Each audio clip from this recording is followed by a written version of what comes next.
Dear students, मैं आज आपको स्वामी विवेकानंद गवर्नमेंट कॉलेज कुमारवी में सत्र 2025-26 के एडमिशन प्रोसेस के बारे में जानकारी दूंगा। सबसे पहले आपको स्वामी विवेकानंद गवर्नमेंट कॉलेज कुमारवी की वेबसाइट को ओपन करना होगा, जिसका यूआरएल gckumarvi.ac.in है। जैसे ही आप वेबसाइट को ओपन करेंगे तो आपके सामने होम पेज ओपन हो जाएगा। सबसे पहले हम जानते हैं होम पेज के मुख्य कंपोनेंट्स के बारे में। इसके बाईं तरफ आप देख पा रहे हैं कि इसमें लेटेस्ट अपडेट का सेक्शन दिया गया है। स्टूडेंट्स, यहाँ पर आपको जो भी लेटेस्ट नोटिस या लेटेस्ट मैसेजेस होंगे आपके लिए, वो सारी जानकारी आपको यहाँ पे मिलेगी। इसके अलावा क्विक लिंक्स में नोटिस बोर्ड भी दिया गया है। नोटिस बोर्ड के अंदर जो भी लेटेस्ट नोटिस आएंगे वो आप यहाँ से प्राप्त कर सकते हैं। स्टूडेंट्स, एडमिशन लेने के लिए आपको एडमिशन्स 2025-26 बटन के ऊपर क्लिक करना होगा। जैसे ही आप इस बटन के ऊपर क्लिक करोगे तो आपके सामने एडमिशन्स 2025-26 का वेब पेज ओपन हो जाएगा। यहाँ पर एडमिशन्स की लास्ट डेट दी गई है कि आप जैसे कि आप देख पा रहे हैं कि 19 जून 2025 तक आप अप्लाई कर सकते हैं। तो रेगुलरली अपडेट किया जाएगा अगर ये डेट्स चेंज होती हैं तो। इसके अलावा आप यहाँ पे देख पा रहे हैं कि इसमें प्रोस्पेक्टस दिए गए हैं, तो प्रोस्पेक्टस के लिंक दिए गए हैं, इनको क्लिक करके आप प्रोस्पेक्टस को डाउनलोड कर सकते हो। इसके अलावा इस वेब पेज के नीचे की तरफ आपके लिए विभिन्न प्रकार की इम्पोर्टेंट इंफॉर्मेशन दी गई है, जैसे admission schedule, the instructions to apply for admission, videos related to the admission process, admission committees for session 2025-26 और इसके साथ ही आपके पास क्वेरीज या गाइडेंस के लिए फ़ोन नंबर्स भी दिए गए हैं, आप यहाँ पर भी संपर्क कर सकते हैं। एडमिशन के लिए अप्लाई करने के लिए सबसे पहले आपको apply online for BSc, BCom, BA या बीवॉक के लिए भी यहाँ पे दिया गया है। आप इन दोनों में से किसी भी एक लिंक के ऊपर अपनी आवश्यकता के अनुसार क्लिक कर सकते हैं, जिस भी कोर्स में आपने एडमिशन लेनी है उसके अनुसार। जैसे ही आप इस लिंक के ऊपर क्लिक करेंगे तो आप एडमिशन पोर्टल की तरफ रीडायरेक्ट हो जाएंगे और यहाँ पे आपके पास आप देख पा रहे हैं कि एडमिशन पोर्टल ओपन हो गया है। अब सबसे पहले आपको रजिस्टर करना होगा। रजिस्टर करने के लिए आपने अप्लाई नाउ के ऊपर क्लिक करना है। जैसे ही आप अप्लाई नाउ के ऊपर क्लिक करेंगे तो आपके सामने रजिस्ट्रेशन से जुड़ी हुई कुछ इंस्ट्रक्शंस आएंगी, आपने उनको ध्यान से पढ़ना है और ये पूरी जानकारी पढ़ने के बाद आप रजिस्टर हियर के ऊपर क्लिक करेंगे। रजिस्टर हियर के ऊपर क्लिक करने पे आपके सामने रजिस्ट्रेशन फॉर्म ओपन हो जाएगा। यहाँ पर आपने अपना first name, last name, email ID, mobile number, date of birth, gender, admission category जैसे general, OBC, SC, ST, EWS fill करना है। इसके अलावा आप यहाँ से प्रोग्राम को सिलेक्ट करोगे, जैसे बीए, बीएससी, बीकॉम या बीवॉक, और उसके बाद आप यहाँ से क्लास को सिलेक्ट करोगे और जैसे ही आपकी पूरी जानकारी फिल हो जाएगी तो आपने इसको एक बार फिर से चेक करना है। ईमेल आईडी, मोबाइल नंबर जो भी आपने फिल किया है उसको आपने नोट कर लेना है। इसके बाद आप पेमेंट टू रजिस्टर के लिए क्लिक करेंगे और आप पेमेंट गेटवे में रिडायरेक्ट हो जाएंगे, जहाँ पर जाके आपने 50 रुपीज़ की रजिस्ट्रेशन फीस सबमिट करनी है। मेरा आपके लिए इंस्ट्रक्शन है कि जब आप फीस सबमिट कर रहे होंगे तो उसमें आपने कोई भी बैक बटन या रिफ्रेश बटन को प्रेस नहीं करना है, क्योंकि ऐसा करने पर आपकी ट्रांजैक्शन कंप्लीट नहीं होती है और आपका प्रोसेस जो है पूरा नहीं हो पाता है। तो आपने ध्यान रखना है कि आपने पूरे प्रोसेस को कंप्लीट होने देना है, उसके बाद ही आपने कोई एक्टिविटी। जैसे ही आपका पेमेंट हो जाएगी तो उसी समय आपका यूज़र आईडी और पासवर्ड जनरेट हो जाएगा और आपके सामने स्क्रीन पर वो आ जाएगा। आपने उसको नोट कर लेना है। इसके अलावा आपका यूज़र आईडी और पासवर्ड आपको ईमेल के द्वारा भी भेज दिया जाएगा। यदि आपको इसमें कोई प्रॉब्लम आती है तो आपके पास हमने फ़ोन नंबर दिए हैं। इसको लेटेस्ट अपडेट सेक्शन में भी डाला गया है और एडमिशन में भी हमने डाला है कि अगर आपको कोई भी टेक्निकल कोई प्रॉब्लम आती है या कोई फीस से रिलेटेड प्रॉब्लम आती है तो उसमें जो फ़ोन नंबर दिए हैं आप उनके ऊपर contact.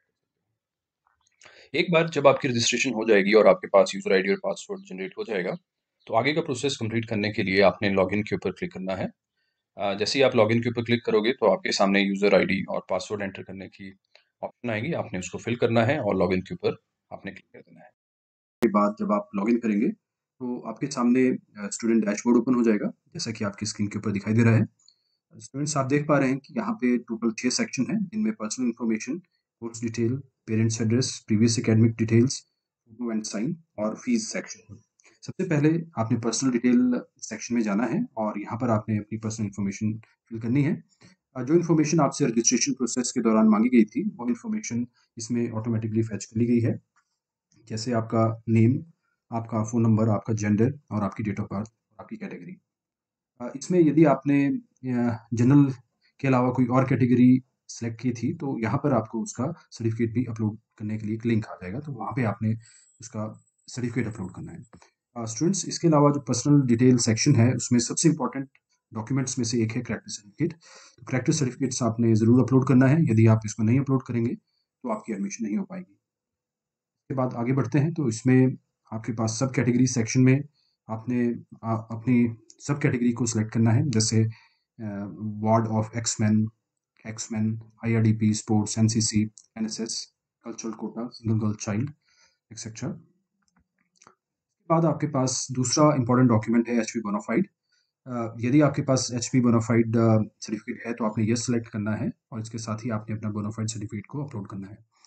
HP bonafide girls students के लिए बहुत इंपॉर्टेंट है, क्योंकि यदि आप अपना बोनाफाइड सर्टिफिकेट अपलोड करते हो, तो इसमें आपको ट्यूशन फीस माफ़ हो जाती है। तो आपने ज़रूर ध्यान देना है, स्पेशली गर्ल्स स्टूडेंट हैं, कि वो अपना HP बोनाफाइड सर्टिफिकेट ज़रूर अपलोड करें।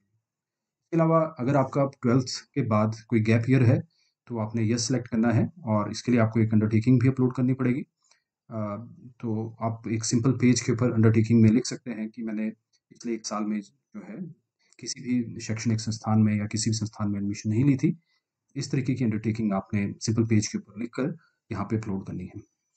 इसके अलावा जब हम आगे बढ़ेंगे, तो यहाँ पे आपका बर्थ प्लेस, ब्लड ग्रुप और रिलीजन दिया गया है। इनको आपने अकॉर्डिंगली फिल करना है और सिलेक्ट करना है। इसके बाद आपने अपना आधार कार्ड नंबर फिल करना है और आपने ABC ID फिल करनी है। ABC ID भी एक बहुत इंपॉर्टेंट इन्फॉर्मेशन है, जो आपने पर्सनल इन्फॉर्मेशन सेक्शन में फिल करनी है। ABC ID का अर्थ है academic bank of credit ID। और आप जानते हैं कि नेशनल एजुकेशन पॉलिसी 2020 में ABC ID को मैंडेटरी कर दिया गया है। तो यदि आप ABC ID फिल नहीं करते हो, तो आपको आने वाले समय में मुश्किल आ सकती है। तो इस करके आपने ध्यान देना है कि आपने ABC ID को भी ज़रूर आपने फिल करना है और इसके साथ ही आपने ABC ID का PDF बना के, जो भी उसका प्रूफ है, आपने उसका PDF बना के यहाँ पे अपलोड करना है।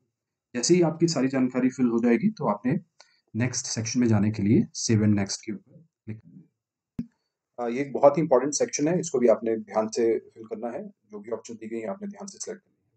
इसमें आप देख पा रहे हैं, इसमें DSC 1 और DSC 2 दिया गया है। सबसे पहले DSC 1 आपका मेजर सब्जेक्ट है और DSC 2 आपका माइनर सब्जेक्ट है।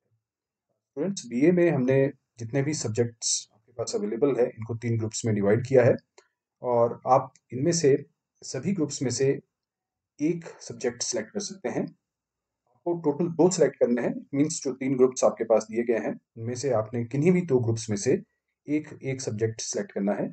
एक आपका मेजर सब्जेक्ट होगा और एक आपका माइनर सब्जेक्ट होगा।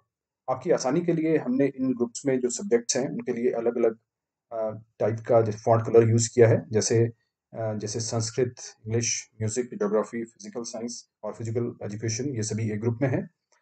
Hindi, history, maths, political science, public administration, ये दूसरे ग्रुप में है और sociology, economics, tourism and travel management, journalism and mass communication और एजुकेशन थर्ड ग्रुप में है। तो इसमें से मैंने सबसे पहला सब्जेक्ट जो चूज़ किया है DSC 1 में, वो संस्कृत है। इसका मतलब ये है कि संस्कृत मेरा मेजर सब्जेक्ट होगा। इसके बाद मैंने यहाँ पे DSC 2 सेलेक्ट किया है। तो जैसे कि आप देख पा रहे हैं कि जो संस्कृत है, वो जिस ऑरेंज कलर में था, तो इनमें से मैं अपने लिए DSC 2 के लिए कोई भी सब्जेक्ट नहीं सेलेक्ट कर पाऊंगा। DSC 2 के लिए मुझे जो ग्रीन है और जो ब्लैक में जो सब्जेक्ट्स दिए गए हैं, उनमें से सेलेक्ट करना है। तो मैंने यहाँ पे इकोनॉमिक्स को सेलेक्ट किया है। आपको अगर इसमें कोई भी डाउट है, तो आप टीचर्स के साथ भी कॉन्टेक्ट कर सकते हैं और आप अपने प्रोस्पेक्टस को भी इसमें ध्यान से पढ़ सकते हैं। उसमें भी जो है ये जानकारी दी गई है। इसके बाद आपने जो आगे के सेक्शन दिए गए हैं, इसमें AECC environmental science, AECC 2 English और कोर इंग्लिश और को 2 आपने हिंदी यहाँ पे सेलेक्ट कर लेना है। इसके बाद आपने सेव एंड नेक्स्ट करना है और इसके बाद आपने पेरेंट्स एड्रेस को सिलेक्ट करना है। यहाँ पर आपने अपने पेरेंट्स की इंफॉर्मेशन फिल करनी है, जैसे पेरेंट्स का नाम, उनका ऑक्यूपेशन, मदर का नाम, उनका ऑक्यूपेशन, फादर का फ़ोन नंबर और मदर का फ़ोन नंबर।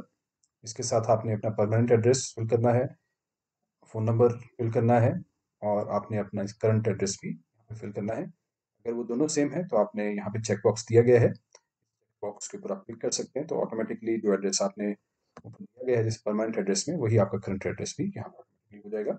इसके बाद आपने सेव एंड नेक्स्ट के ऊपर क्लिक करना है, तो आप नेक्स्ट ऑप्शंस के ऊपर चले जाएंगे जो आपका प्रीवियस एकेडमिक्स डिटेल है। स्टूडेंट्स, प्रीवियस एकेडमिक डिटेल में आपने अपनी 10वीं और 12वीं की डिटेल फिल करनी है, जैसे आपने कौन कौन से सब्जेक्ट 10वीं क्लास में पढ़े हैं, आपका पासिंग ईयर और मंथ कौन सा है, आपका बोर्ड कौन सा था, आपका रिजल्ट, आपका रोल नंबर, आपके कितने मार्क्स थे, टोटल मार्क्स कितने में से हैं, आपकी परसेंटेज, ये ऑटोमेटिकली कैलकुलेट हो जाएगी, आपका स्कूल। इसके साथ ही आपको अपनी 10th की मार्कशीट भी अपलोड करनी है। सिमिलरली आपने अपनी +2 की डिटेल फिल करनी है, इसमें आपकी ये सभी इन्फॉर्मेशन आएगी जो आपने 10th के लिए फिल की है, और इसी तरीके से आपके पास इसमें आपकी मार्कशीट भी अपलोड हो जाएगी। इन्फॉर्मेशन फिल करने के बाद आपने सेव एंड नेक्स्ट बटन के ऊपर क्लिक करना है, और जैसे ही आप सेव एंड नेक्स्ट के ऊपर क्लिक करेंगे तो आप अगले पेज के ऊपर रिडायरेक्ट हो जाएंगे। ये आपके पास है फोटो एंड साइन। इसमें आपने सबसे पहले पीटीए मेंबरशिप के लिए आपने फादर, मदर या गार्डियन में से किसी एक को सिलेक्ट करना है। जिनको भी आप सिलेक्ट करेंगे आपने उनकी फोटोग्राफ भी यहाँ पे अपलोड करनी है। इसके बाद आपने अपना फोटोग्राफ और अपना सिग्नेचर अपलोड करना है। यहाँ पे जब आप आगे चलेंगे तो यहाँ पे एक और सेक्शन दिया गया है जिसमें बोला गया है कि upload previous exam admit card. ये सेक्शन और ये ऑप्शन जो है सिर्फ रोल ऑन एडमिशन लेने वाले स्टूडेंट्स के लिए हैं। मींस जो सेकंड ईयर और थर्ड ईयर में एडमिशन ले रहे हैं बच्चे, उनके लिए हैं। तो इसमें वो अपने सेशन 2024-25 का एडमिट कार्ड अपलोड करेंगे। फर्स्ट ईयर के स्टूडेंट्स इसमें कोई भी इंफॉर्मेशन या कोई भी फाइल अपलोड नहीं करेंगे। इसके बाद आगे आपके पास यहाँ पे डिक्लेरेशंस दी गई हैं। इन डिक्लेरेशंस को आपने ध्यान से पढ़ना है। इसमें जानकारी दी गई है कि आप किसी भी तरीके की रैगिंग की एक्टिविटी में इन्वॉल्व नहीं होंगे, और यदि कोई रैगिंग करता है तो आप उसकी इमीडिएटली रिपोर्ट देंगे। इसमें आपकी हेल्प के लिए फ़ोन नंबर भी दिए गए हैं, ईमेल आईडी भी दी गई है। इसके अलावा इसमें ये भी लिखा गया है कि जो भी इन्फॉर्मेशन आपने अपने एडमिशन फॉर्म में भरी है वो इन्फॉर्मेशन सही है, और अगर इन फ्यूचर कोई भी इसमें फॉल्टी इन्फॉर्मेशन मिलती है या ऐसी इन्फॉर्मेशन मिलती है जो आपने गलत भरी है, तो इससे आपका जो एडमिशन है वो रिजेक्ट हो सकता है, और इसके लिए आप स्वयं जिम्मेदार होंगे। ये इन्फॉर्मेशन फिल करने के बाद आपके पास यहीं पे सबमिट बटन आएगा। ये क्योंकि मैंने इस सैंपल के लिए एक फॉर्म बनाया था और एक यूज़र आईडी पासवर्ड बनाया था, तो इसमें मैं ऑलरेडी इस फॉर्म को सबमिट कर चुका हूँ, इसी करके यहाँ पे सबमिट बटन नहीं आ रहा है। अदरवाइज़ यहाँ पे एक सबमिट बटन आएगा, और सबमिट बटन के ऊपर आप लोग क्लिक करेंगे तो आपका फॉर्म सबमिट हो जाएगा। जैसे ही आप अपने फॉर्म को सबमिट करेंगे तो आपके सामने यह मैसेज आ जाएगा, और इसका मतलब है कि आपने अपने फॉर्म को सक्सेसफुली सबमिट कर दिया है, और आपका फॉर्म अब टीचर्स के पास चला गया है। टीचर्स आपके फॉर्म को चेक करेंगे, और अगर उसमें सभी चीज़ें ठीक हैं तो आपके फॉर्म वेरीफाई हो जाएगा। जो स्टूडेंट्स रोल ऑन एडमिशन ले रहे हैं उनका फॉर्म टीचर्स अप्रूव करेंगे, और अप्रूवल के बाद उनके पास फ़ी पेमेंट का लिंक आ जाएगा, और रोल ऑन स्टूडेंट्स अपनी फ़ी पे करेंगे, और इससे उनकी एडमिशन का प्रोसेस कंप्लीट हो जाएगा। जो स्टूडेंट्स फर्स्ट ईयर में एडमिशन ले रहे हैं उनकी अभी मेरिट लिस्ट अपलोड होनी है, तो इसकी जो शेड्यूल है आपके पास प्रोस्पेक्टस में दिया गया है शेड्यूल। तो जैसे ही आपके पास आपने अपना फॉर्म सबमिट कर दिया तो उसके बाद आप वेट करेंगे अपनी मेरिट लिस्ट का अपलोड होने के लिए। स्टूडेंट्स, मेरिट लिस्ट्स आपको जीसी घुमारवीं की वेबसाइट के होम पेज के ऊपर ही मिलेगी। यहाँ पे आप देख पा रहे हैं, यहाँ पे मेरिट लिस्ट 2025-26 दिया गया है। आप इस बटन के ऊपर क्लिक करेंगे। जैसे ही आप इस बटन के ऊपर क्लिक करेंगे तो यहाँ पे पेज खुल जाएगा। यहाँ पे जितने भी सब्जेक्ट्स हैं यूजी के, उन सभी के यहाँ पे मेरिट लिस्ट अपलोड होंगी शेड्यूल के अनुसार। अभी यहाँ पे कोई भी अपलोडेड नहीं है, तो शेड्यूल के अनुसार यहाँ पे जो है मेरिट लिस्ट अपलोड की जाएंगी। जब आपकी मेरिट लिस्ट में नाम आ जाएगा तो टीचर आपके फॉर्म को अप्रूव करेंगे। जैसे ही आपका फॉर्म अप्रूव होगा तो आपके एडमिशन पोर्टल पर एक लिंक आ जाएगा फी सेक्शन के अंदर ही, और वहाँ पे उसके ऊपर लिखा होगा फ़ी पेमेंट। तो आपने उस बटन के ऊपर क्लिक करना है और आप पेमेंट गेटवे में रिडायरेक्ट हो जाएंगे, और वहाँ पे आपने फ़ी पे करनी है। फ़ी पे करते हुए मैं एक बार फिर से बोल रहा हूँ कि आपने ज़रूर ध्यान देना है कि आप बिल्कुल भी रिफ्रेश का बटन या फिर बैक बटन को प्रेस नहीं करेंगे, क्योंकि इससे आपकी ट्रांजैक्शन कंप्लीट नहीं होती है। ओके, तो इस बात का आपने खास ध्यान देना है। जैसे ही आपकी फ़ी पे हो जाएगी तो आपके सामने आपका एप्लीकेशन फॉर्म, आपका पीटीएफ फॉर्म और आपकी फ़ी रिसीट फीस सेक्शन के अंदर ही यहाँ पे अवेलेबल हो जाएगी। आपने उन तीनों चीज़ों को डाउनलोड करना है और उनका प्रिंट आउट लेना है। जब भी आप लोग महाविद्यालय में आएंगे तो आपने ये तीनों चीज़ें, आपका एप्लीकेशन फॉर्म, आपका पीटीएफ फॉर्म और आपकी फी रिसीट, ये तीनों चीज़ें आपने लेके आना है। स्टूडेंट्स, मुझे आशा है कि आप